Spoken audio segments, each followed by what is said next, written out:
Good morning, afternoon, and evening, everyone. Welcome to the Euro 2024 Matchday 4 preview pod of the FPL Wire. I'm your host, Zofa, and I'm joined by my co hosts, Late Riser and Prus. How's it going, Prus? It's all come off. I can see things very clearly now. Is basically the thing. Yeah, I had my laser eye surgery 10 days ago now. It's beautiful, man. I would highly recommend those who can do it or want to do it. It's really really good, really smooth. I was out of the whole thing in an hour and recovered 8 hours later. Isof, you mentioned it's all come off. To those that are on audio, they might be a little bit disappointed because I can see them like, oh, I was Zof trying to said it's all drive come more off. They traffic to log on, YouTube. Don't spoil it. they log on to YouTube and they'll see what Press is up to. Not enough has come off. I I just mean, want to mention. you've had the haircut. X haircut is high, basically knockout stages. So what's going on there? Nothing, man. I think the hair was just too long, and it's the rains are in full flow in Bombay at the moment. So, yeah, man. Thought about it was time, but India final to look forward to tomorrow. Commiserations to a fair few of our English fans that are watching. It was interesting, right? That little interaction that we had yesterday, plus on Twitter when we were just talking Euros, and I was just bigging up Austria. I was just being tongue in cheek, Of and then course. Ben replied with like a thing, and I'm like, I'm being tongue in cheek, and he's like, yo, I'm just upset about the whole India beating England convincing. Okay, I just wanted to mention that again on the podcast. But good luck to us and good luck to the South Africans. I was reading this tweet which said that movable object meets something something. I forgot. Anyway, Irresistible Movable open force. up. object means stoppable force. Yeah, exactly. Exactly. Both the chokers are meeting in the final. I can't deal with another heartbreak though. How's the tournament going so far? The Euro Fantasy, how are you guys doing so far in there? Doing all right at about 50K, if I'm not mistaken. But I'm looking forward to the uh, knockout stages. The third round was a tad bit disappointing in terms of nobody really came through for anyone. The football, except for the last day, was bang average. Hoping things change in the knockout stages. What about you, Prus? Same, similar. I think we're all. I mean, maybe you're few points 8K? ahead. I You're don't. supposed to ask me who I am. I want to brag. I'm at 8K. You you are at 8K. Yep. I He's was at at 3K 8K, before the whole man. Mbappe thing. Mbappe's move around. I was at 3K on the final match day, but then I switched the captaincy from Mbappe to Lukaku, so lost a few points there. But yeah, and 8K and like have a chip to play like you. Nice, nice. I didn't realize. Yeah, I think I'm around LR as well. So I'm around yeah, 50K as well. So great. So we are all rooting for you to win it. yeah. That's It's off right. season, man. Yeah. Shout out to our friend Flapjack though. I think Yep. around this time last Euros, he was sitting on top of the rankings, and now he's sitting the top 200 as well. So I was like, why haven't we got him in on the pod? He's probably the greatest Euro fantasy player of all time, and a great World Cup as FPL well. player. He does really well Yeah, there as well. He just backs yeah, England. That's his secret. yeah, And the attacking yeah, man. defenders, right? I think Flappy always does the thing with defenders. I think that really pays off in games like this as well. Yeah. I'm glad though we did this. I've really enjoyed. It's taken up the engagement in the Euros as well. And I'm quite enjoying this format, the stick and twist, the everyday engagement. It's not too much work. You might think it's too much work, but it takes a couple of minutes I every couldn't day. I've handle it a enjoyed. year round though. I can't imagine Yeah. imagining Friday, Saturday, Sunday changing captain or not. It was harrowing enough thinking about whether I should change from Mbappe to Lukaku, and it was FPL. I would not have. It's just because like YOLO sort of thing where we make that switch, right? But it's nice for a short Yeah. fling, but I couldn't do it year round. If I was thinking about it, like from a what would I want to inculcate into FPL from the Europol, it would probably be allow a captaincy change once. Like that would bring players outside of Haaland and Salah into play, right? Like let's not complicate it by doing it every day. Just one captaincy change is allowed in the sequence of matches that happen. That I think that would make things interesting. And then some planning aspect comes to it, which of course, as everyone knows, I love. That you have to think about Saturday, Sunday games. Right now, it doesn't matter, right? Except for Exactly. this weird Gandhi thing, nothing. It Yeah. doesn't matter when teams play. That would make it a little fun as well. Yep. Anyway, lots to go through in the knockout stages, but why don't we start with the sponsor plugs Yeah. first? So, So as you guys know, the FPL Wire has partnered with NordVPN. If you're bored of the streaming libraries in your country, with NordVPN, you can access content outside your region, get access to a wider library on your favorite streaming services, and say if you're traveling outside your country, you can also access your home library content. Weekly show recommendations, chaps. I mean, there's finished. finally a flurry of content that's come out. There's House of the Dragons. The second season's come out. I saw the first episode. Slightly underwhelming, Spoiler if free. I'm honest about. And I'm waiting for the second. I've still not seen the second episode, so that is something I'll catch. And then there's The Bear. The third season of The Bear is out as well. So, lots of content to watch. We've got the World Cup, we've got the Euros, we've got The Bear, and we've got House of Dragons as well. Boys on Amazon Prime is on out as well. I think 4 episodes, 4 or 5. And then I finished the Dark Matter. They had their finale on Wednesday. Okay, I wouldn't say it's Is amazing. the show It's worth okay. starting or looking to something to jump into this weekend? It's you'll watch it and you'll forget that you watched it 6 months later. But it's a decent watch. Okay. It's not like the other Dark or the other kind of Black Mirror kind of things. It's okay. I started it. It's pretty good. Yeah, I'm waiting to start. I probably will this weekend. I've been playing The Witcher 3 again. So I've got the HDMI output now to my screen, playing it on the PC version of it. Hands down, and I will not listen to any debate about it, the greatest video game ever made. Playing it the second time just reaffirmed my faith in it. Such an incredible game. Anyone who disagrees, post it in the comments. I'll disagree with you there. So getting back to Nod, it also has an efficient anti-malware and anti-spyware protection tool. It highlights any attack and deletes it before it makes a mess of your computer. You can grab your exclusive NordVPN deal by going to nordvpn.com/the FPL Wire. It's completely risk-free with Nord's 30-day money-back guarantee. Sign up using the link in the description below. Right. Let's get started, guys, with our usual Rob T graphic. Plus, I think we lost the audio for a second. No, so I was saying that'll be back. start with our group stages. I mean, what did you guys make of the general quality of football? I mean, we were spoiled in the World Cup, I feel like. The quality was so good. The games were so... But a little bit underwhelming, like you said, Ella, right? I mean, it sort of died down from Matchday 1 being really good football to Matchday 3. People were almost saying, okay, 0-0 is fine and let's just play for a draw. I think what genuinely happened was the 3 best teams in the tournament, the 4 best teams in the tournament. Germany knew that they were through. Spain knew that they were through and they rotated. Portugal knew that they were through and they rotated. And then France knew that they were through. So I think that had a bit of play into it in terms of them knowing that, they're through. So they didn't put their best foot forward. I think that might change in the knockouts, especially with all 4 of them being on one side of the draw. So I'm expecting a lot better in terms of quality, especially with that exciting, if things go the way they do, like France versus Portugal and Germany versus Spain are 2 lip-smacking ties. Like, I can't wait for that. So yeah, exciting things to look forward to. Even Belgium, right? It was a weird game, that one. Because you'd expect them to go for the win, but at the end, at the 90th minute, you see KDB playing it at the corner flag. That was so weird. Even I saw that and I was like, dudes, come on. This is like, it's embarrassing. Like, you're playing for a 0-0. Should be looking to top the group. Yeah, and they ended up playing France.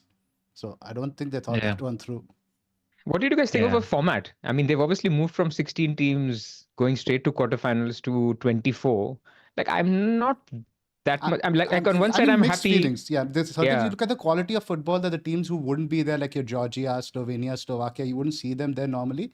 They are putting up a nice show and enjoying seeing them flourish on the big stage. But at the same time, the jeopardy factor feels like it's come down a little bit, because the stakes aren't as high with so many third place teams going through. Yeah, I agree. I prefer the jeopardy factor. I prefer the stakes being higher. That's where I am on the format. What do you, Pras? Yeah, same. I mean, I feel exactly the same. Like, some smaller teams have shown that they can do well, and this whole second, third thing, I don't know if any teams cared about it. Like, nobody was playing to come second or playing to come third. So it just became an odd thing. And think of teams like Ukraine, right? They actually ended up with more points than other teams who have qualified, but they didn't qualify because they were fourth. So I think it needs a little bit of a rework in terms of how they think about it. But it was good to get to see more teams. And as you guys said, Slovenia, Slovakia, Georgia stand out as teams that we didn't know much about, but they've done really well. Yep. I mean, Georgia has just been a fun story. Like, their attack has been fun to watch. And I like that they're up against Spain, like probably one of the best teams in the tournament. It'll be an interesting game. Spain actually beat them 3-1 and 7-1 in the qualifiers, if I'm not mistaken. They were in the same group as well. So it should be an interesting matchup. Why don't you have the bracket in front of us off, and then Pras can take us through the helicopter view in terms of what is looking like what the side of the draw is looking like and how many transfers we have, etc., what people need to look out for, and then we can talk about chip strategy for those that have a chip to use, and for those that don't have a chip, what kind of a draft to build. Yep. Okay. So what you see here on the visual is basically the group stages, and this is right now also the implied odds of qualification, but that's less relevant for the moment. So, I mean, England and Netherlands can count themselves fairly lucky to be on the right side of the draw.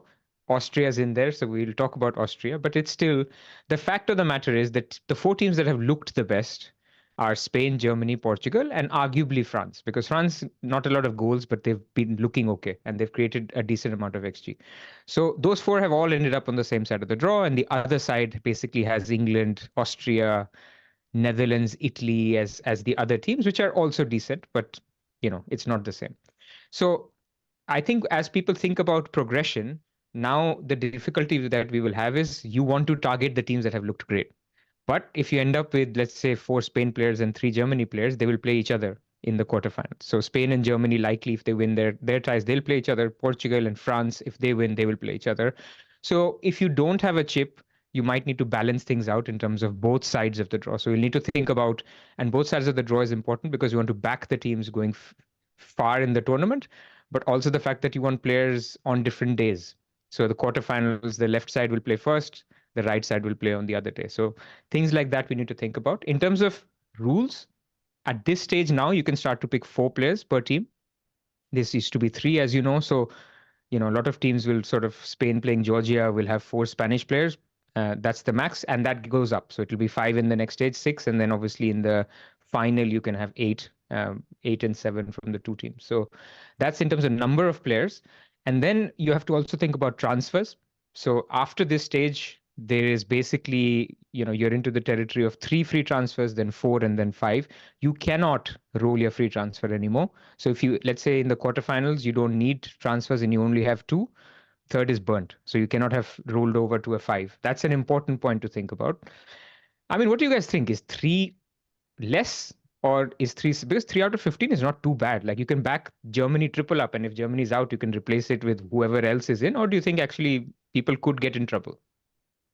I mean, you're Yeah. dealt the cards you're dealt, and then you just have to sort of play what's in front of you. And I feel like it's about striking a balance, and I feel like people are talking about and it's good that we have both of you guys that are having a chip in hand, and I don't think it's straightforward in terms of when you should use the chip, and there's somebody like me who doesn't have a chip in hand, and how the strategies matter. I feel like there is genuine advantages and disadvantages to both sides. If we can let's get into the swing of things off. If you could have the bracket drop T. So 2 other things I wanted to cover before we get into the swing Yeah. of things.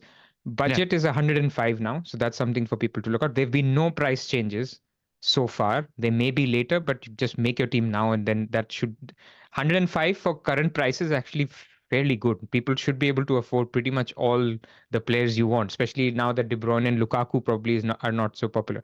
So that's another thing. Points will count until extra time. So if you lose your clean sheet in the 108th minute, you've lost your clean sheet. So also something to think about. Also things like, if a player has come on the 45th minute, he may still end up getting a clean sheet because, they played the next 45 and then they played 20 minutes of extra time. So some things to think about. And penalty shootouts, as it obviously won't, it won't count as into your FPL points. So just some of the other things that I wanted to talk about. So now we can move on. Right, let's break this down into somebody who has the wildcard chip left. Now, I want your opinion on what you guys are thinking, because if you're looking at the state of play and if the favorites go through to the quarters, right? We're assuming Spain beat Georgia, Germany beat Denmark, Portugal beat Slovenia, France beat Belgium, and then there's Netherlands, Austria, England, and Italy that come out on the other side. If this sort of happens, I just think it's a roll of the dice. I mean, yes, you can use your footballing knowledge, but it's the roll of the dice to call who are going to win these quarterfinals. I think they're pretty closely contested ties. And I feel like our quarterfinal teams, whether you use a wildcard or not, might look fairly similar, irrespective. I think where you could differentiate or you could be protected from insurance protected with insurance is having enough players in the semi-finals. Because let's say if somebody like me that's going with 3 players from Spain and 3 players for Germany, for example, one of them goes out, then I have to make 3 transfers on that one team. And if there are 2 more upsets in terms of a horse that I've backed, I am in trouble trying to field 11 players. I feel like most of us, it's just difficult to call. So what's your initial thoughts in terms of where you want to use the chip? Russ, Zoff? go ahead first. This is your Okay, so forte. look, I completely agree that the quarterfinals will be much harder to call, but I also think that you can still wildcard in the quarterfinals and avoid those teams. So basically, let me give an example. I think Germany and Spain are the perfect examples. Go to the I- previous slides off, so so- it's easier. So Yeah. I will have on my wildcard, or sorry, in my round of 16 team, 4 Spanish players and 3 to 4 German players. I may have 1 in my wildcard next week. Because what I want to do is I want to target the round of 16 game, the good round of 16. Now, Denmark, arguably, but I'm just using this as an example. Same applies to Portugal and France. I want to target their players. I want to have 4 Portugal players, but I don't want to have a single one against France. So this is already, I've talked about now 8 or 9 players that I want to have in round of 16, and I will pretty much look to avoid in the quarterfinal wildcard. Now, you may ask, then what is your wildcard in quarterfinal going to be? I'm going to be heavier reliant on the teams that I expect to win that quarterfinal. So maybe I'll have 2 or 3 Spain, I'll have 2 or 3 France, but then a lot of players on the right hand side as well, which I'm going to now avoid in the round of 16. So I will have my 3 or 4 England if they progress against Slovakia. I will have my 2 or 3 Netherlands, but I don't want them in the round of 16. I think they're much better matchups for me to target in round of 16.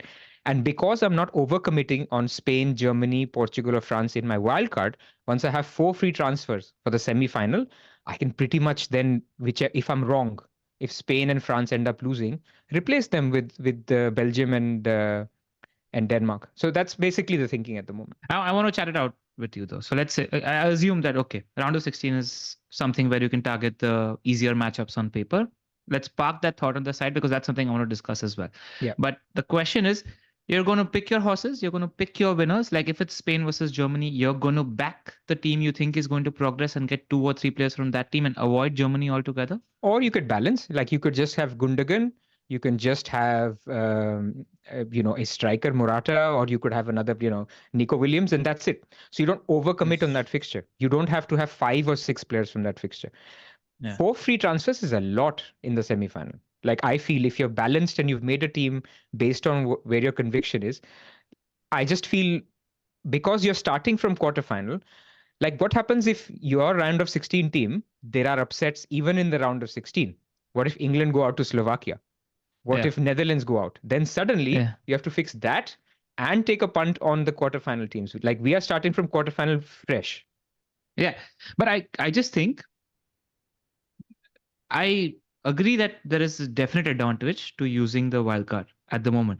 I just think there could be an even greater advantage to maybe using it pre-semis because the quarterfinals are difficult to call. Yeah, I get that. I did think about it very hard. I don't think England versus Italy is straightforward. I don't think Austria versus Netherlands is straightforward. I just think it's difficult to pick 4 semifinalists from those 8 quarterfinalists. That's the insurance thing that you need to think about. That's all. Like Zob, what are you thinking? Like if you build a quarterfinal draft, are you going to pick your winners? Are you going to hedge and just pick good? There's also a school of debate that needs to be had, right? Let's say you're doubling down on Spain at the moment. Okay. Now there is picking the stronger team versus picking the better players as a debate to have as well. Like for example, yes, Spain do look like the better team on paper, but there is an argument to make that Austrian midfielders are just better than Spanish midfielders in terms of their fantasy potential. They're more goal scoring, etc. Like that sort of thing is also something that we need to maybe think about. Where do you need to go for this, or there are genuine goal scoring midfielders in Austria that you go for over Spanish picks? Like that is something that you guys need to weigh down, because that's one thing I want you guys, especially as chip holders, to think about. Where are the goals going to come from? There's another school of thought that's in my head where we're talking about Germany versus Denmark, for example. Our presumption is that somebody like Denmark might puck. Is that game greater for goals versus an Austria versus Turkey that have known to be defensively suspect, and there is potential for more goals in that sort of game. Like, what are your thoughts around these sort of debates? So I think right now there's the most potential for points because we are seeing these uneven matchups, right? Because let's say you're Spain, Portugal, to an extent England, and maybe even like Netherlands, etc. You see the more potential for points to be one-sided, and these are more predictable. So I can understand the point you're making. You have a clearer picture of which players you might likely want in the next round.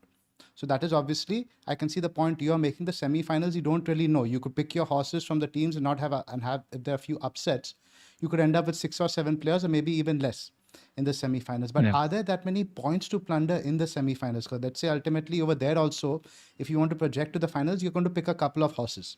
Let's say you're going to pick, let's say effectively you're going to back 2 teams heavily who you expect to reach to the final. Now from that, like how many points can be shared around by, let's say, 5 players? Do you getting my point? Once you have a larger pool of players, I think there's more potential for points and getting 5 players necessarily for one team, which might just be a 1-0. Let's say you have 3 attackers, 2 attackers. So in terms of pure potential for points, I think this is the biggest round and I think we should capitalize on. That's where I am. Cool. And to answer your other question, there's not much in it. I mean, it's a one game, right? For people who are wildcarding next week, it's a one game shootout. Like think of it like Gameweek 38. So in that, does Sabitzer outscore Musiala? Of course he can. But if you look at what we can do is look at market odds, we can look at our eye test, and we can look at our conviction. And from that perspective, Germany are clearer favorites to beat Denmark. Spain are massive favorites to get Georgia. Why would I not load up on 4 Spanish players and hope that Nico Williams, scores a couple of goals and Austria are a little bit more compact? It could happen. So basically, it's a one game thing. But I would rather go with market odds and basically completely maximize my expected points in this particular match. Is there any way to be flexible process? Let's say we pick 4 players from Spain, 4 players from Germany. We can still keep them in the next round. It's not. I know they're going to be a bit of cross play. And we have 3 free transfers. We have 3 free transfers. So why can't we be flexible as well? We can do that. So I was not completely ruling it out. What I'm saying is, what is our base case? But if there's absolutely no upsets and we end up having all our players and all are firing, yeah, fair enough, because we're already making a bet. A lot of us are making a bet that Belgium lose to France because I have not seen any Belgium players in any teams. Let's say we are right about that. Let's say Portugal progress, Denmark progress, Spain progress. We have a 15 team that is all in the quarterfinal and 3 free transfers. Sure, then I think what LR is suggesting is absolutely fine. Yeah, because I just think there's a greater chance. Like you guys, let's say plus the horses you back in the quarters are Spain, France, England, and Netherlands, for example. You're backing these 4 teams to go through to the semis. There is a very good chance that 2, maybe even 3 of them lose. Because if you think about it, they're 50-50 ties on paper. It's about the slight advantage. So you could get a fuller squad of 15 players, which I think is going to be an advantage of 4 or 5 players over the non-wildcarders in the semis, where you have, let's say, a greater probability of picking 15 players where you have a higher chance of maximizing the number of points. Like I'm okay with Spain playing Germany. It's fine. They're sort of, just think about that when you guys are using your wildcard. It's just the upside in a semi-final, right? In this format. Firstly, let's work backwards. The final, 0 upside. Right? Yeah. Everybody reaches a point where you have 7 from 1, 8 from 1, maybe 7-7, and 1 is a duds player. And then the game is 1-1. Everybody gets no points, right? So, and everybody has the big hitter. So let's say it's a Spain versus England final, which is my prediction. So then, you have Kane and Bellingham and, on one side. And so all the big hitters are captured. So final, no upside. Semi-final, a little bit of a lesser version of that.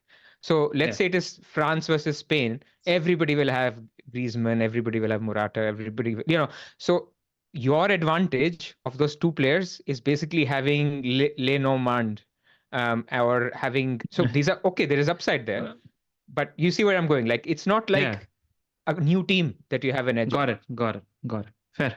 Fair. And I with you. Like I would not make up my mind. I would see how I feel about using that wildcard chip pre-quarters. That's all. Can I get you guys' views on the next round? I made a prediction for the bracket. I just want to see where you guys differ, so we can at least help plan a trajectory now. I've predicted Germany to beat Spain, France to beat Portugal, Netherlands to beat Australia, and plus you won't like this one, Italy to beat England. Where do you guys differ over Italy here? Are rubbish, man. It's not like England are pulling up trees for us. But yeah, where do you guys differ on these? I disagree in 3 places, in fact. And See, that's that's the point I wanted to make. That's the point I want to exactly why anything could happen. I think Spain beat Germany. I think France beat Portugal. I think Austria beat the Dutch, and I think England beat Italy. Like so, and they're genuinely tough ties to call. That's the only thing, and it's going to be about picking your horses. This is going to come down to where do you think. It's about you have to pick your horses. You can't just pick good players from good teams. That's not the way this format works. You have to back your horses. Yeah. But in your position where you guys have the point that I want to roll back to is where you guys need to maybe think a little bit about I feel like it's very linear, straightforward thinking odds are good for this team. They're definitely going to win. But Sabitzer's got more shots than maybe all the Spanish midfielders combined. He's just a better fantasy pick. So maybe think about that while you're trying to maximize points, because the Turkish defense, I'll make the point going through the scout tables that we do. I'll quickly want to just cite some stats, and then we can get into the matchups. Yeah. We can go to the team one first off. Team you want for what defense it's or worth, attack? I agree with LR's semi-final and then an England and Spain final. Yeah. But do you want to go team attack first? Yeah, team attack first. All right. So there's nothing new that is shown here. It's shown that the top 4 teams for attack in terms of underlying data: France, Portugal, and Spain. Nothing we didn't already know.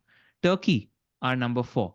So they're very good offensively, something to take note of. But you also take note that they're a fairly easy group as well. Sometimes the stats are sort of extrapolated due to that as well. Belgium, Denmark are all up there. So do you want to go with the French defense or not? Something you think about? You can move forward. This is XGC. Now this is best teams XGC. So just noting down that which defenses are going to be fairly reliable. And there's a little bit of nous in terms of matchups to think about, right? Now, England obviously have the best XGC. So I've seen everybody thinking of doubling, tripling, quadrupling on that English defense. Not a bad strategy, just because of the side of the draw that they have as well. Whether you have a wildcard in hand or not, I feel like that's a good horse to back. The German defense has good underlying numbers as well. So now, how far do people like me that don't have a chip want to go when we're looking at Spanish attackers as well, right? That's something to think about. Denmark defensively have had good numbers. I mean, it's a result of them being in the English group where it was just a boring group, and that whole group has good defensive numbers because nobody attacked. You should mention on Germany, there's a personal issue there, right? I think Tah is suspended and Rudiger's a doubt. Yes. Yeah. And one big thing is Turkey are also missing their most important player.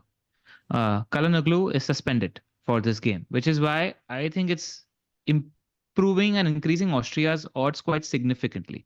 I just wanted to mention that as a sort of a thing. French, Portugal, all reliable numbers when it comes to defense. Spanish defense, sort of like a middling defense, and it's something I noticed while watching them. They do tend to concede a chance or two. They're not as different. But when it comes to playing a team like Georgia, they're going to pass them out of the park, but could concede a chance or two on the counter, which Georgia have shown to be adept at. There's also the rotation factor, right, for Spain. The third game they rotated heavily. That's where Rea made some good saves. Yeah. Now the worst teams for XGC. So, I mean, what stands out here is that Georgia's XGC is considerably worse than anybody else's. So that's what I wanted to cite, where Spanish attackers are players you need to think about considerably. Austria and Turkey both have fairly poor XGC, which I wanted to cite is also something to think about, because it might be an open sort of.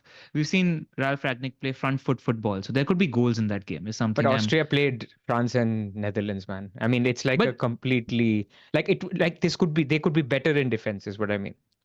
Yeah, but they're not a pragmatic team. They're sort of front foot. They go for it. They're a vertical passing team, very much like your vertical style. Like they would be top 4 for likeliest to score most goals in this round, in my opinion. I think there are goals in that game. Just generally how I see, because like Portugal, Slovenia, for example, right? We saw what Slovenia did against the first choice England. They parked really well. They frustrated. I mean, yes, it was Southgate, and I don't know how much you can extrapolate that, but there could be a scenario of these teams knowing that they are weaker and they sort of Burnley the game where they put 10 but the men counter behind. to that is you concede on the 17th minute, and then Yeah, it becomes into game state. and it's a knockout. Yeah. Yeah, but I just don't think it's that straightforward. Like Yeah. I do think you need to think about slightly more open games as a matchup. Like that's just the point that I want to make here. Slovakia, Slovenia, two teams that are facing England and Portugal that have poor XGC as well.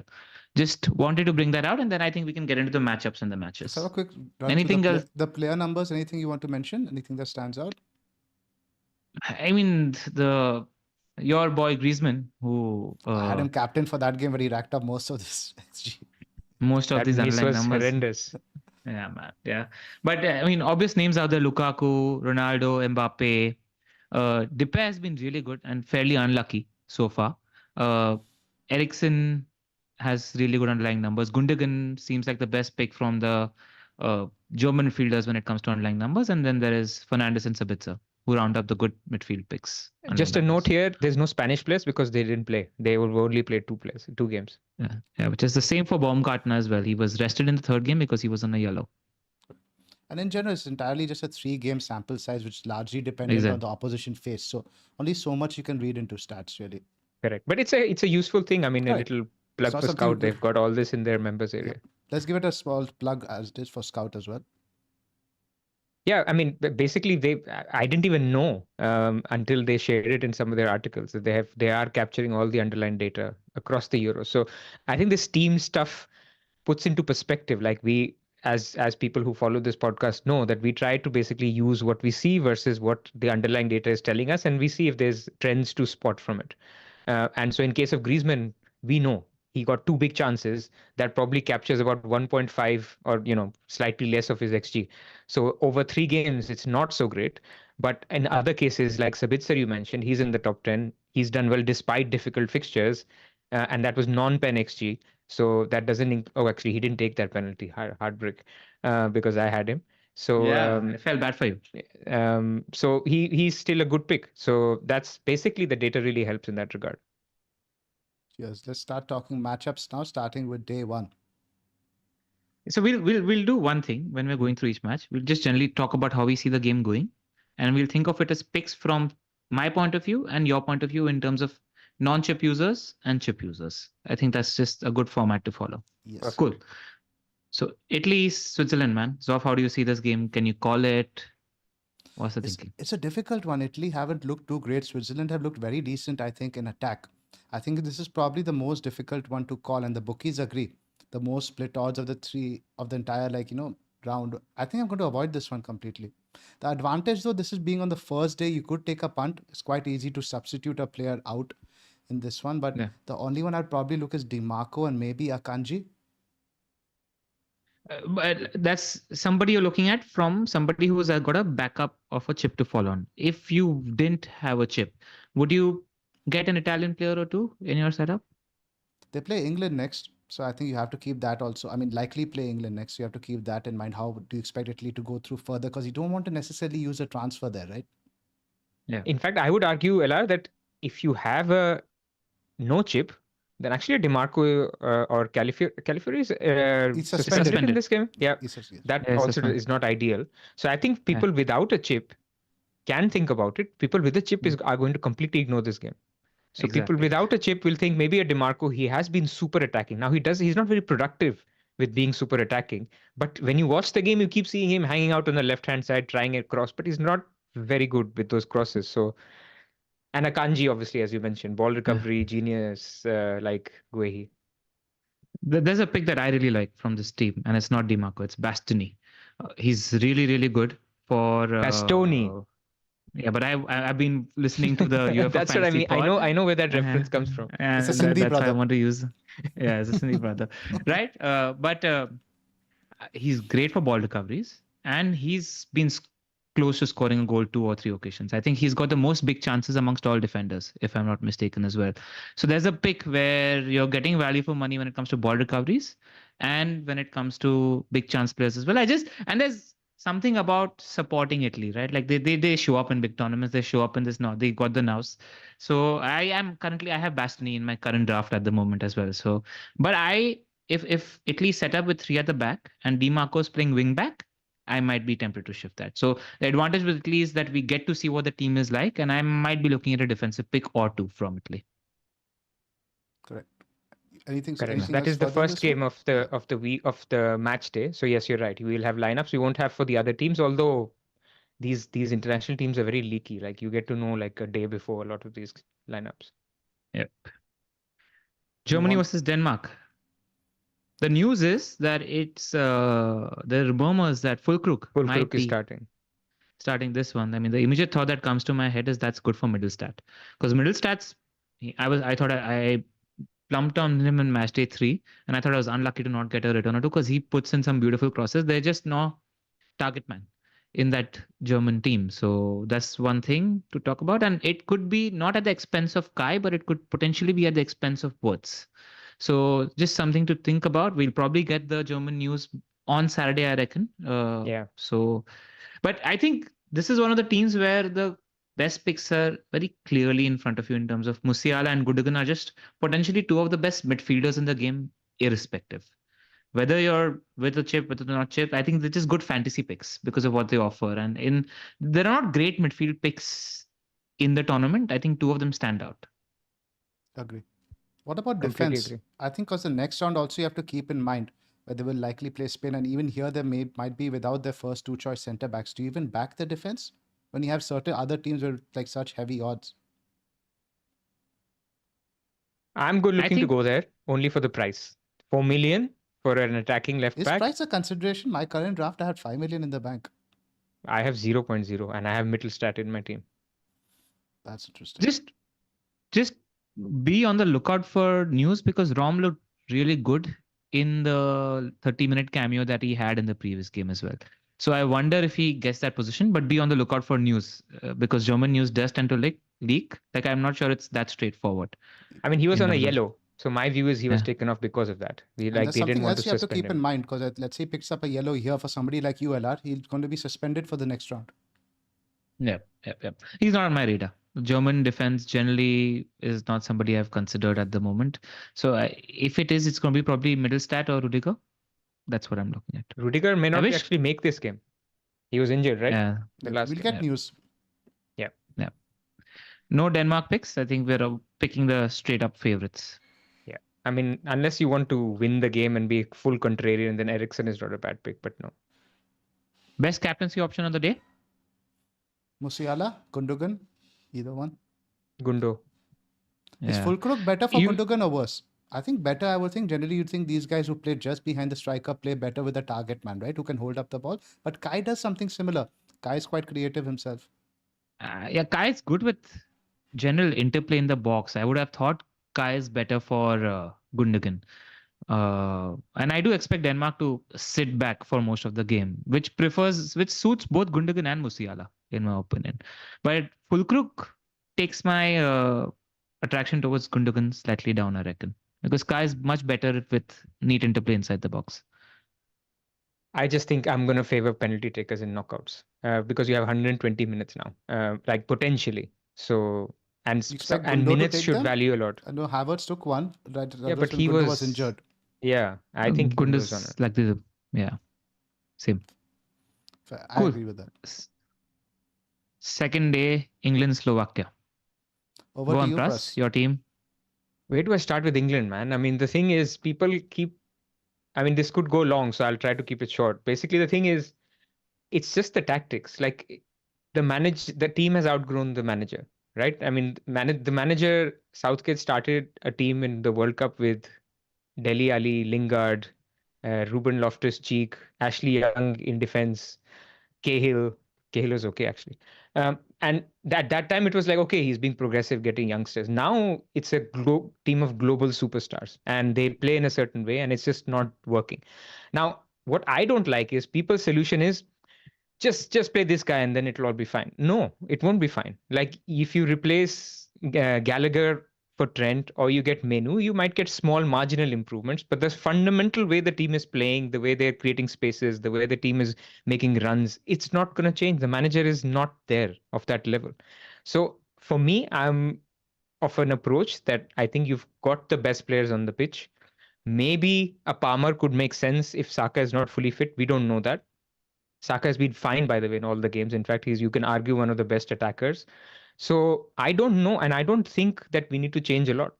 So defense has been absolutely fine. It's just been creating chances, which has been the problem. And I don't think Gordon instead of Foden is going to change anything. Gordon instead of Bellingham is going to change much. It may give us some pace, but I don't think it's going to matter much. So it's a case of them clicking. I didn't think it was too bad the way it was working on the left. Bellingham and Foden were interchanging a lot better.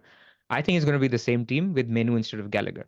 So people who are expecting other big changes like Gordon or Palmer, I personally think it's not going to happen. The most that I think could happen in terms of sort of being a little bit more aggressive is Walker on the left and Trent on the right. And that would be progressive a little bit. But that's about it. So Shaw's also in contention. He's in training, but he's not going to start the knockout. No chance. He's probably going to come on 65th minute. And then if Shaw is fit, he would solve two issues. A better defender with a left foot. And he's way more attacking. So he can actually occupy the space. If Foden tucks in, then he can actually go and make an overlapping run and actually cross the ball, which Trippier is not able to do because every defender knows what Trippier is going to do as soon as he gets the ball, which is turn and then pass the ball back into the middle.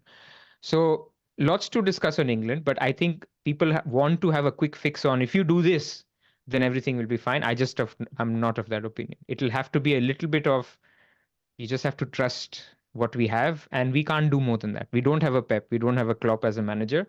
It's a manager who'll try to do his best, but he's not going to get it functioning or clicking. It'll have to be, if England win this tournament, it'll have to be like Portugal in 2014. It'll have to be a solid, robust performance, getting lucky with a couple of goals. And they're bookies' favorites because of the side of the draw that they're in. So I am optimistic from that regard. There's something actually Neil mentioned in his article as well, where the bookies tend to overcompensate for English odds just because they have to save their business as well. Emotional because there's betting. a lot of heart over head betting when it comes to England. So they need to compensate for that in the odds that you see for England. So you do take that with a little pinch of salt. But I just want to add on England. Yes, their defense is good, and I think it's a good bet to make. Pickford, Guehi, Stones. I feel like Stones has got a knockout stage goal in him. It's just the kind of player that he is. But I feel like an attacker might be fruitful in the Slovakia game. If you guys remember, Slovakia's who Belgium should have had 6-7 goals against, but lost. Like Lukaku had that incredible 2-goal disallowed game. And they do tend to play a slightly higher line as well. I feel like England could score 3 against Slovakia, despite what we've seen. And plus, how dare you say that there is not much difference between Gallagher and Menu? There's a big upgrade. I'm not saying big upgrade. I'm saying the team. Like you won't see a huge difference in the team. Like it's not like if Menu will start, then Bellingham will start to perform and Kane will start to make the runs. Because Zoff is on this podcast. Menu was amazing. Menu was amazing. Like he will start for sure. Yeah. So I feel like there could be goals in this game. And I just want news that Foden is starting because those spidey senses when it comes to Foden, they're tingling. He's looked like he wants to get something done, etc. as well, in this team. So I'm hoping for news that he starts. Baby celebration. I feel like Foden could be like my differential through the group stages on this not wildcard draw. So, and plus I know that I need to hone in my instincts in about 20 days when FPL launches. So I think this is when I'm going to just cave into all those instincts. I do want to mention about Jude though, that he doesn't look quite fit to me. I don't. The first game I owned him, so I was watching him. After 45-50 minutes, he looked gassed. He just didn't look fit, and then he's sort of been invisible in the next 2 games. So I have my doubts about his fitness. Southgate mentioned also in his press conference that we are not pressing as much because our players are not fit enough to press. So I do wonder if there's something going on in the background there, but everybody's overlooking Harry Kane in this fixture. I think throwing in an English attacking punt or through where not many people are going to go there. Whether they have a wildcard or no wildcard in hand is something you need to think about. That's all. I like it. I'll have an England attacker for sure. Yeah, I like the punt for sure. Who, Pras? It'll either be Bellingham or Kane, depending on whether I want Pedri or Morata. So basically that combination, Kane plus Pedri or Morata plus Bellingham is something I need to think about. If we get news now, Pras, think about Saka or Foden as well. I've not been convinced. Saka, they took off the corners, man. Like Trippier is taking them or Trent was taking them. I was not happy. Like Saka's good at corners. His in-swingers from the right-hand side were actually very good. Yeah. Maybe they've given up that we don't have Maguire, so No point putting in swingers for defenders to head in. I don't get it. So I do think there is threat, but the way England are playing, Saka is holding the width on the right. So yes, he did get into the end of the chances, that offside goal that Foden crossed and Saka scored, but I don't see that high ceiling for Saka, because I do see that him as the assist provider, because he is the one actually holding width on the right hand side, which is not true of the left, where Foden is actually coming in a lot. I wanted to get into the Soft, your forwards thoughts? versus midfielders debate, right? Because right from the beginning, we've been saying that forward real estate is precious, etc., etc. But forwards have been rubbish so far, right? I don't think any of us have got more than 6 points from our forwards. And in general, I think even midfielders are more likely to get man of the match. What I've seen has definitely been more mids and defenders who have gotten that so far. So I was going to say 26 mids, 6 forwards out of 36 games so far But with the this man of could the be match award. happenstance as well, right? I mean, just to Yeah. be devil's advocate, like it could just Yeah. be a case that the 3-4 attackers we've all gone for, like if Kane scores a goal, or Lukaku's couple of goals, or 3 goals that were ruled off, like it could just be one of those things. You know, Solskjaer and Capello are on the panel for selecting the Capello man of makes the a match. great point about the whole England versus Spain, the whole technical debate. Did you guys see that? No. No, I haven't. He was talking about how the training, the focus on the rondo, etc., is so different in Spain versus what in England is just sort of like, a cool down. The focus on technique and stuff like this. Nice. I'll send you guys a link later. I'll post it in the comments as well if anyone wants to read that. So if you're looking at an attacker, and how many do you have from the defense? Defense right now, I've got 3, and the problem is I've got a few from Spain as well. The tricky thing is now they both play on the same day. Now, let's say you have an upset over there. Let's say both concede. I'm sort of short of options, which I want to discuss with you guys about. I think we need to spread that a little bit. I maybe want to get somebody from Netherlands, maybe somebody, because I got only Cancelo right now as outfield defender from Portugal. I might want to put another one there. So this is something we need to weigh up, because having, let's say, 4 or 5 of your defenders all play on the same day gets a bit tricky, right? Yep. Yeah. And also, if you think about it, as the opposition gets slightly tougher, like higher potential for ball recovery goes up when it comes to the center backs as well, right? So maybe have some ball recovery hoggers in your team, irrespective, so Yeah, that the I've clean got sheet doesn't Gehi in matter. there. I think Gehi's not moved since Yeah. day one. So Gehi and Pickford I've got in there. Not sure whether I get in Stones or maybe Van Dijk to get some sort of Yeah. insurance. I want somebody who's playing on the final day. Right now I've just got Baumgartner. But I think that's not the best idea. You have to use the substitutes as well. Yep. Yep. Cool. I Now, have nobody from day 4, but Therefore, we'll talk about that. exactly. So that's Zero. something that's just because the nature of it. Look at the odds. The odds are the best for clean sheets for England and Spain, and they both play on the same day. So I think we possibly need to balance that out, because shit happens. You could see Georgia randomly scoring, Slovakia randomly scoring, and then we're up shit's creek. Yep. Yep. Spain, Georgia. How do you guys feel about that? Everybody should have 4 players. Correct. But then again, midfield is a bit tricky there. I think I've seen Williams in a few, Pedri in a few. Who do you guys like there? So Williams, I thought in the first game was quite wide, but in the second game, he was moving infield a lot. And he was in the center of the box a lot, so which was quite encouraging. I think he's a good pick. I just really like Pedri, and he's in the center of the box, and people are talking about his minutes, but I feel like he got his rest now, and now in these knockout stages, the best players are going to stay till the game is won. Like, so I'm not too worried about that. I prefer Pedri to Nico Williams, but I think both are great picks. I think Morata is an incredibly good pick. Because I see goals in this game. This is the likeliest game to have like a 4-1, 5-0 sort of thrashing. So there are goals in this game.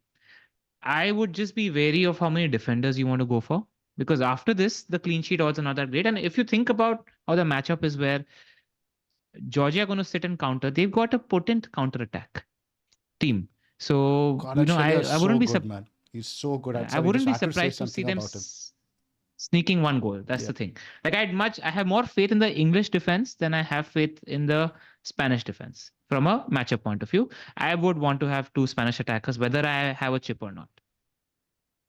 Trust? Same. I'm of the same view. I will have 2 Spanish defenders, but the fullbacks, basically Carvajal and Cucurella.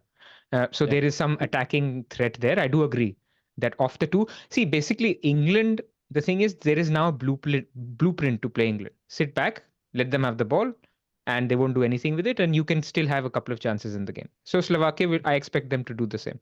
Georgia only have one way to play, the counter-attack fast game. So this will actually, you're right, I think it will have 4-5 goals, or 3-4 goals to be more realistic. So It could be 3-1, it could be 2-1, or something of that kind, or 3-0. So I think you have to maximize Spain. Now, people with a chip can just gung-ho think about the 4 upside picks. Without a chip, we'll need to think about the composition, maybe even need to go for 3. But this is the fixture to target, obviously. Highest goal scoring odds as well as highest clean sheet odds. If you're like me, who's chipless, who has to go with 3, double up on the attack, not the defense is my advice. That's all. I'd agree with that. I want to talk about Kukurea a little bit though. Is he an upside pick? Plus somebody like us without a chip, because I don't think Grimaldo will play. I think it will be Kukurea. He's 4.5, man. Not only upside, but also budget. Not accounting for budget, I don't think he's as playing a very attacking role. He's quite far back. But he's a ball recovery monster and a wing backs off. He is incredible at ball recoveries. He's done really well in ball recoveries. I think he's one of the. He got an 8-pointer in the second match day, if I'm not mistaken, when it comes to ball recovery. So keep that in mind as well. And Lenormand is also 4.5. You don't think there's a risk from Grimaldo? No. He's been really good. Team. He's been really good for Spain. So I don't see that changing. Carvajal is the more attacking defender, wing back of the two. I think Carvajal and Morata I'm pretty comfortable about. The third and fourth pick is where I'm a little bit differing between Pedri and Williams. And whether I go for Simone or Pickford. So if we're doing the pod part, nothing, go for Pedri. He's been unlucky. He's occupying the center of the position. And Morata, right? Morata is not your archetype center forward. He likes to drift, etc. as well. There is always space for Pedri in the center of the box. Always. He's always making that ancillary run. So you prefer Kane and Pedri to Bellingham and Morata? I prefer Morata and Pedri to Kane and Pedri. But go for, if you're picking and splitting the odds, go for Kane and Pedri. I'm close to that. I'd go to Pedri and Morata.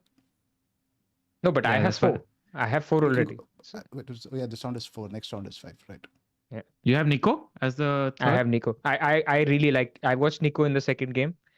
Much like Pedri in the first game, the guy is on fire. Absolute fire. All the chances were coming from him. He's assist machine. Like he will basically a more functioning Doku basically. And so I really like. And comes Nico inside the box as well. And a man of the match shout, in my opinion, also. So yeah, cool. Worth mentioning that Lenormand is a 4.5 million Spanish different if somebody's looking for one. Let's move on to the next game. And the big question for you boys, to Mbappe or not to Mbappe? That's an interesting one. Right now, I'm oscillating between Mbappe and maybe a Dutch forward, Depay or Gakpo. That's where I am, but I think I like including Mbappe. Because the captaincy, right? You look at the captaincy odds for day 3. Will you favor Portugal, let's say a Ronaldo? Will you like an Mbappe? Because the odds are significantly different. Portugal at 2, France are 1.4, but then Belgium's defense possibly being overvalued over here. I think I don't think they've been as good as the odds suggest. I agree. I think I'm definitely on Mbappe. I don't think I'll go without him, only because if we go too much by odds, what were his odds of scoring in the World Cup final? Similar, but he scored a hat-trick, right? I mean, he's that kind of a player. How can you not go for that upside in this round, especially if you're backing France to win?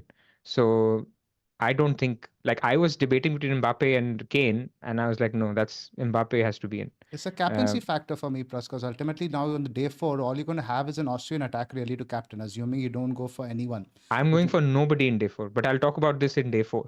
When we come to those 2 fixtures, I do value Austria, so not to disrespect the Austria fans and the Austria aficionados, but I just think this is not the same format as the group stages where you had a very reliable Belgium and a Portugal captain. I think Austria are good, but if I'm on 6 points on day 3, I don't see myself twisting to an Austrian player or a Van Dijk player on day 4. So that's just me. I could be wrong. So I'm basically saying if I'm not going to twist and I'm going to have a low bar, then I don't need to have anyone. Who do you captain between Mbappe and Ronaldo on this day? Ronaldo for now. I'm thinking about it though. When it comes to Mbappe, right, I almost prefer him playing a Belgium than playing a team like Denmark, for example, that's going to sit.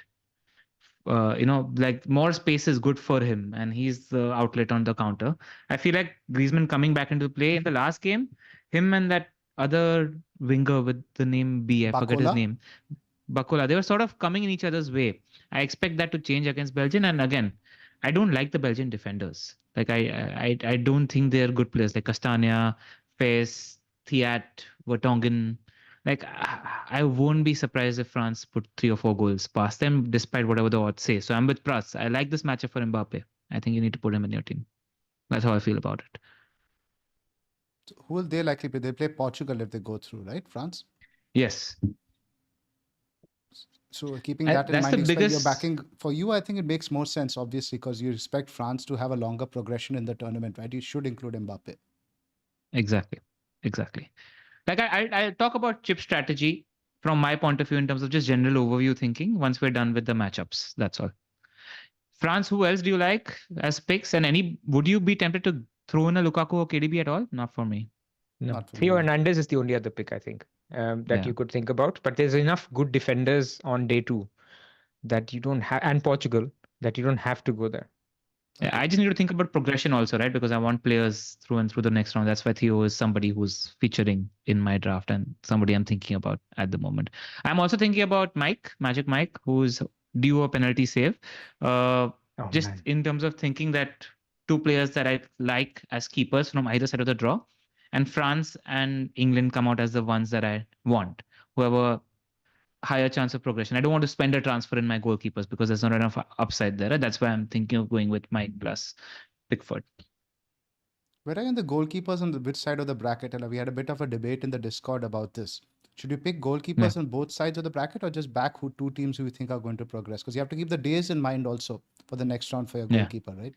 I prefer both sides of the bracket, and that's why, that's why I'm going with the French keeper as well as the English keeper on both sides. What's the theory for the alternative? Like, if you have to back both sides, no? Like, so that they play on different days in the quarterfinal. That's what it is. But If you go ahead, Ella. the thing is, you have one player who's likely to go through to the finals. So you have one keeper for sure. If you're picking, let's say, one from either Austria and Netherlands and one from England or Italy. So you have a likely finalist. I mean, That's it. I think you have 5 plus 4 plus 3. You have 12 transfers. Yeah. So how wrong can you be? I think there's enough transfers. Like, if we don't need to worry about hedging so early. Yeah. It's just that you don't want to spend your transfers on keepers. That's about it. Yep. Yeah. Let's get to Cool. Portugal. And by the way, you don't need a keeper. You don't need 2 keepers in the final anyway. You'll only start one. Exactly. Yeah. His point is guaranteed. That's also one of the thinkings by getting it from just the right hand side of the draw, right? Because you're getting one keeper through to the final. That's the thinking. Portugal, I think all of us now who are going to wildcard in the next round, I think Portugal into 4 is a no-brainer. Again, 4 for people who are playing a wildcard next week, but those who are not, they're falling into France the week after. Correct. So if you overload on Portugal, then that's not a great thing. That's the biggest differential. I think that's going to be very likely, talking macro between you guys and me is I'm not going to go heavy on Portugal. And instead, I'm going to back horses from Netherlands/Austria versus you guys that are going on Portugal. And it's your perception about how big that difference might be. Because whichever way you look at Portugal picks, you're looking at a easy game, but a bus against Slovenia. And then you're looking at France and then either Germany or Spain. So that's just a very tough road into the finals for Portugal, which is why I don't think we can go too heavy, unless obviously you're somebody who feels that Portugal are the best team, who are one of the best teams, but that depends on your perception. I mean, the thing is, Slovenia offered absolutely nothing against England. So, and Portugal, during their group phases, this was their bread and butter. They lived in this scenario. Like, their whole stats from the group stages. 0 goals conceded in like 90% of the games, scored a bunch of goals. It just feels like double defense, double attack. And the other thing about Portugal is you have 4 very clear picks. Like in other teams, you're struggling after 3. You have very clear 4 picks, which is basically Ronaldo, Bruno, Cancelo, and the keeper, Costa. So just feels okay to go there. Yeah, I agree. No debates. Just a defensive heads off. If you're talking about having defensive backups on the next day, having 2 defenders outside of the keeper from Portugal also not a bad idea. Correct. I'm struggling to pick the second outfield keeper defender. Who do you think? Because Dalot, I think, is a rotation risk. Mendes go for the send. Go Mendes or go Ruben Dias. Or Pepe also has been playing. Yeah, play with the centre back and go for the ball recovery game. There's nothing wrong there. Correct. You don't have to go for wing backs in this game's off. Yeah, it's just hardwired for that, right? Makes sense. Yeah, exactly. Yeah, that's about it. I do want to mention an outside shout, somebody who we ignore in FPL as well as this. I think because of the spaces that Ronaldo and Bruno tend to occupy, this guy sort of finds himself unmarked in the box on more than a few occasions. Also got a rest on match day 3. Bernardo Silva, if somebody was looking for a punt. I never thought I'd hear you say that a lot. By Bernardo Silva. He's in the center of the box on a lot of times. Yes, He just it's a finds different himself. game. It's a different game completely. Yeah. Romania Alright, day Netherlands, 4. Yes, day 4. How many players do you have currently in your draft from day 4, Rada? 3. That's interesting. From Netherlands? I think Netherlands are an opportunity. The Dutch attack for somebody like me is an opportunity because you're going to face Romania, who showed a lot against Ukraine, but didn't do much outside of that. And then they play Austria, Turkey, who are both defensively not great teams. So are there goals in that Dutch attack? Yes, in my opinion. I'd agree with That's that. why I think, yeah, There are, that's but why. the value is in forwards, where if you're going for a Dutch forward, you're losing another good forward. Yeah, Ronaldo. That's the thing. Like, I am thinking that Netherlands attack versus Romanian defense versus Portugal attack versus Slovenian defense isn't that far off a matchup. Sure. I mean, odds are there. I mean, we can see it's Yeah. two expected goals versus 1.9. So yeah, Very I think close. markets agree. And the next Yeah, round, so- there's a huge difference because you have one of Austria or Turkey. Portugal round- plays France and exactly Netherlands That's get fair. one of Austria. That's fair. So that's the thinking. I think that's where people like me without a wildcard have to think about maybe getting one Netherlands attacker or two if you fancy that. But Gakpo versus Memphis is your choice. Yes, Gakpo's got the goals, but I feel like Memphis is still the talisman. He gets the most number of chances, and I think Koeman loves him, and I think he's on penalties, so he's my preferred pick over Gakpo. Most Dutch fans think he is on penalties. Yeah. And then there is Ake or Van Dijk as a pick if you fancy a defender as well. Unfortunately, we don't have clarity on Dumfries and Frimpong at the moment. Hopefully, we do, and then we can transfer them in the next match day. You know, if the needed. fourth day is going to be a bit difficult to get clarity because again, we're going by training rumors and stuff like that, which we have seen are not very reliable. I think you can't go there. It's Van Dijk or Ake. Yeah, exactly. But Because you that want being them said- also for long term, right? Correct, exactly. Yeah. We want them because we expect our Netherlands to go through at least to the semi-finals. I think that quarterfinal is incredible. It's going to be I'm looking forward to the Austria Netherlands rematch. But again, Romania have surprised everyone, and we spoke about them right in our first spot. They're a good defense. Yeah, but I think the Netherlands attack have enough in them to get a couple. That's all. I'm just saying, eye test wise, so there is one matchup point when there's also eye test point in terms of how they performed against Austria. I won't be surprised if Netherlands this goes to Win. penalty shootouts or something. Whereas I would be Fair. shocked if Portugal lose to Slovenia. So that's one Yeah. slight difference as well. Yeah, but Netherlands versus Romania, you're thinking. If Yeah, it yeah, goes yeah. to penalty or something. Yeah, I agree with you. Absolutely agree with you. I'm Same not for set England, by the way. on- Same for England. Yeah, I'm not set on Depay versus Ronaldo. Like that is the debate that I'm debating. Because how far do you want to back your horses, etc. We'll talk about it. Let's just finish Austria Because versus you don't Turkey. mind Ronaldo versus France also again, right? Again, big stage, Ronaldo. Exactly. Don't mind a player like that. Exactly. And like, Pras and me have been in United fans. He's a clutch player who tends to show up on the big stage. The fact that he hasn't scored a big goal at the moment is he's going to be the first one that's going to realize that and will want to change that narrative. So, Ronaldo could very well find his way into my draft by the time we're in tomorrow's deadline. I'm quite sure. I'll captain Ronaldo over Mbappe. Yeah. But I'm quite sure I will not have more than one Portugal attacker. Like, I don't Yes. think people like me can afford to do It's that. difficult. So 'cause then of Bruno things is like- better, no? I have midfielders I like. Sir Philip Walter Yeah. Foden is Fair, that's fair. what. Yeah. There's lots of good picks in this game. That's the thing. Like, Yeah. we talk about Yeah. chip strategies and whatever. It's marginal gains, right? I mean, it's basically Yeah. there are a lot of good picks. Yeah, the point that I want to hammer to you specifically, Pras, is put in 10% weightage to those picks versus the matchups that this fixture looks clear on paper. Maybe you want to throw in a hard-based punt, one of them, or one match day 4 pick, just Dude, as I a had backup. Frimpong in my last draft. I am using a lot of heart as here.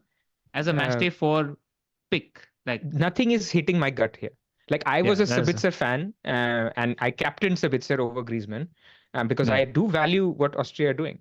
But I Hmm. just don't. I can't value him over a Spanish midfielder or an English midfielder or Bruno Fernandes.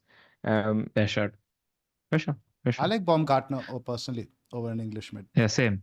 He's locked in my team. Baumgartner is one of the midfielders that's locked in my team, not so going my anywhere. midfield right now, if I go for the Pedri, so Pedri, Nico Williams, Yeah. Musiala, Gundo, and Bruno Fernandes. Who would you have instead? Who would you lose? I would lose one I Spanish would mid maybe. Is I wouldn't. Georgia? I think it's okay to lose one German mid, personally, because Denmark isn't going to gift you like 3 goals, right? Like that's the thinking. If you want to punt, just like there's weightage where what's the difference that you see between the second German mid versus Baumgartner / Sapitzer, and that he offers you an extra insurance captaincy option just in case. That's all. That's something for you to weigh up. Think about it. Yeah. Yeah, cool. I think we're done with matchups. I actually wanted to come to you guys in terms Austria, of Turkey, let's just round up. This is just Baumgartner. Do you guys like him over Sabitzer? Nobody from Turkey? both are good picks. Penalties do count for something, but Arnie might take the pen, so that's something that takes away. Turkey, Guler, and Chakravartse are also good things, but I just think that them missing Kalanoglu is a pretty big Huge. factor, huge factor in this matchup. So that's one thing. And Austria on the eye test have looked one of the best teams so far this tournament. So you need to discount that. So count that in. If there's one horse you want to back on this side of the draw, Austria's a good horse to back. Uh, do want to mention that Posh, who's a 4.5 million defender from Austria, though they haven't looked great defensively, has about 18 or 19 ball recoveries so far and is top for shots amongst all defenders. He's very attacking on that right hand side as a wing back. So just something You to know who think plays about. on the left? Who started the last game? Got 2 assists. Pras. Yes, he's done really well, really well. He's impressed as well. Just the thing is, how nailed is he? Like that's the thing, right? He came He's and not, played in and that. he's listed as a midfielder in the game. Yeah, but good job on getting 2 assists, Pras. Like I we know, all I know. think that he did. Do you know, people who play FIFA know this, right? You create your own character and then you have to put a commentary name behind it. Yeah. Like, so when the guy gets the ball, what does the commentator say? So for Yeah. years, I mean, I've been playing FIFA since '94. When I create my player, I have to have the name Parsons because it just sounds similar. So I just go for that. Now I can have Pras. So I was quite happy to see that. Lovely. If I get FIFA, I will call myself Pras too because it's just much more fun. Yeah. Well, hope for a late riser in the Euros next time. That isn't happening, Pras. All right, man. I wanted to come to you guys specifically in terms of chip strategy. If you guys, in terms of go to the what do you call the bracket, Zoff? Like, what's the thinking here? Like, and I'll just take you all through what I'm thinking, right? Like, I feel like there's a little bit of hedging and a little bit of you can't not lose out on the matchups like Spain, Georgia. So I think having 2 Spanish attackers is important because it's the widest gap in quality on paper. I think you can't afford to lose out on matchups like Germany, Denmark. Having a German attacker is worthwhile. But outside of that, you do need to pick a couple of horses. I feel like that's just something you need to do. Like, I think if I want to pick go with 4 English players because they have the easier side of the draw. Like if they lose, they lose. But I feel like if you hedge too much, then you're not going to go anywhere.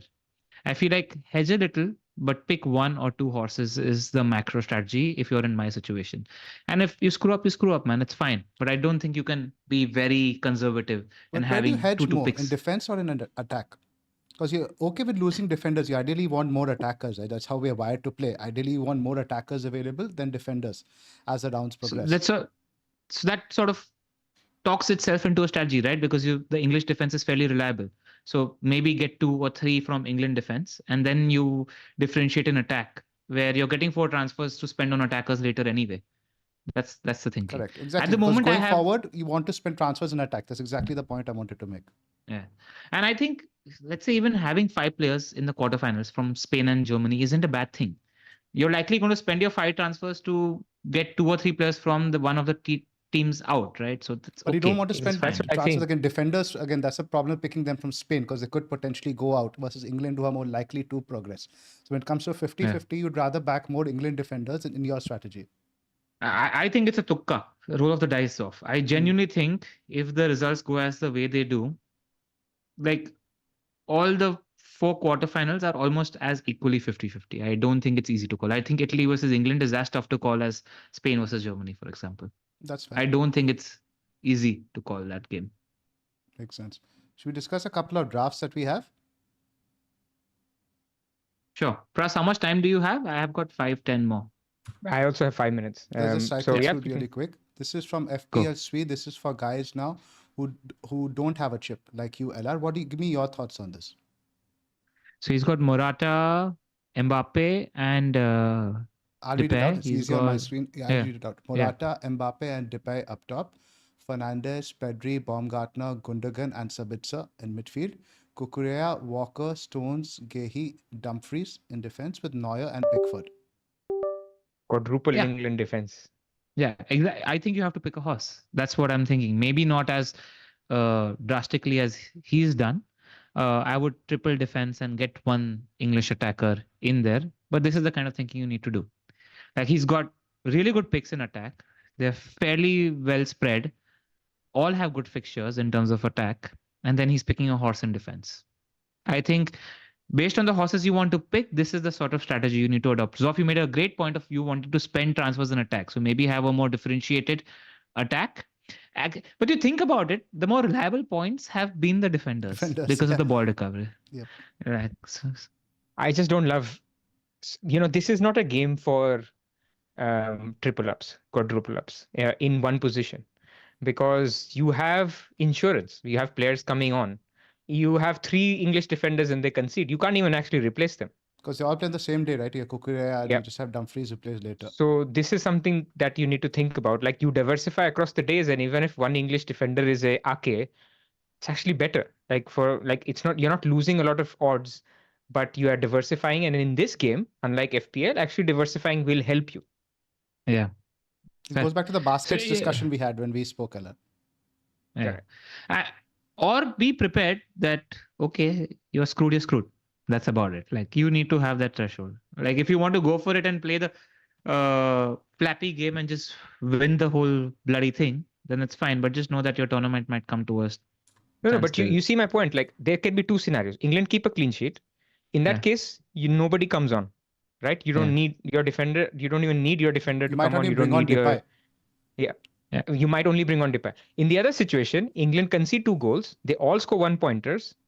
You cannot even replace. You can maximum replace 1 defender because 4 are playing here. Yeah, I mean, okay, you can get 1 more attacker. So you will have to keep 1. 2 plus 1. You will have to get 1. Yeah, but it's all right. He's just backing the England clean sheet. Like there is courage in his conviction of opinion. That's about it. I get it. I mean, we're just commenting on the draft. I mean, obviously, there's nothing wrong with it. I buy your thinking that little bit of diversification across positions also might help. So that's something I might think of doing. This is now from Michael Scott on our Discord. This is now for someone who has a wildcard available to play. He's got Ronaldo, Morata, Mbappe up top, Fernandes, Williams, Musiala, Gundogan, and Sabitzer in midfield. Carvajal, Kukurea, Gehi, Ake, and Cancelo with Pickford and Costa. Pras, your thoughts? I mean, I'm like 2 players away from this.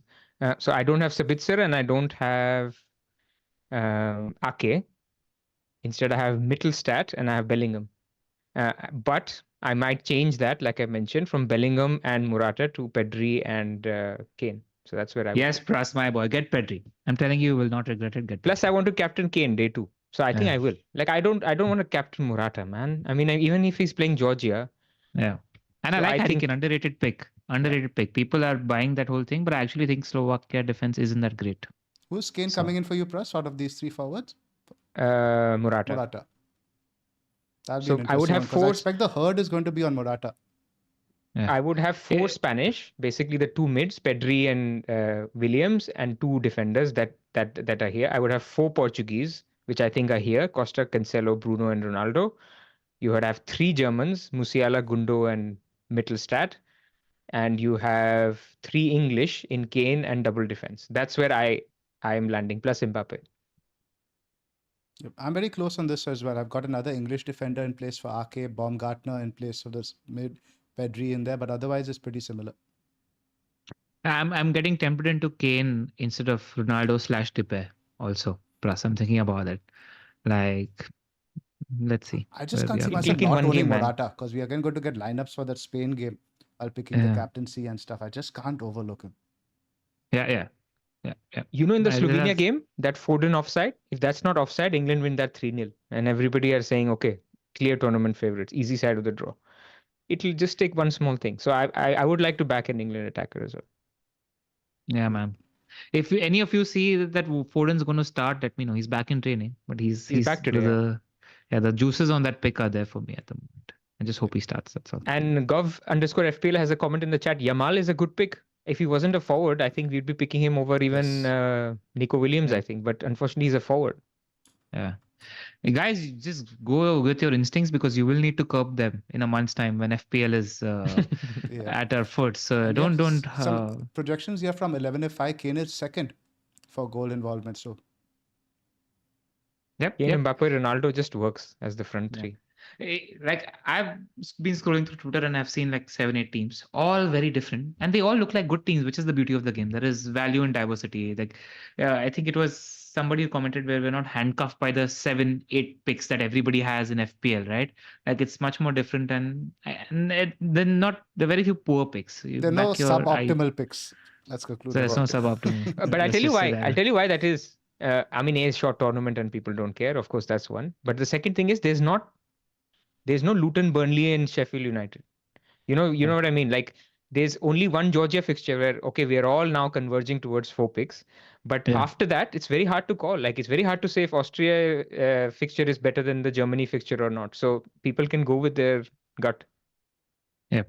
Just wanted to mention actually Kieran, FPL Discomfort, who's been great with his content on Twitter during the Euros as well. A shout out from him, Shuttlback, who's a beast for ball recoveries. The centre back that's going to come in for Ta as well. So if you guys want a German defender, he's a beast. And I've been following Kieran's work. He's been calling the likes of Orban, who've been beasts in ball recoveries throughout the tournament. So just some advice that you might want to pay attention to.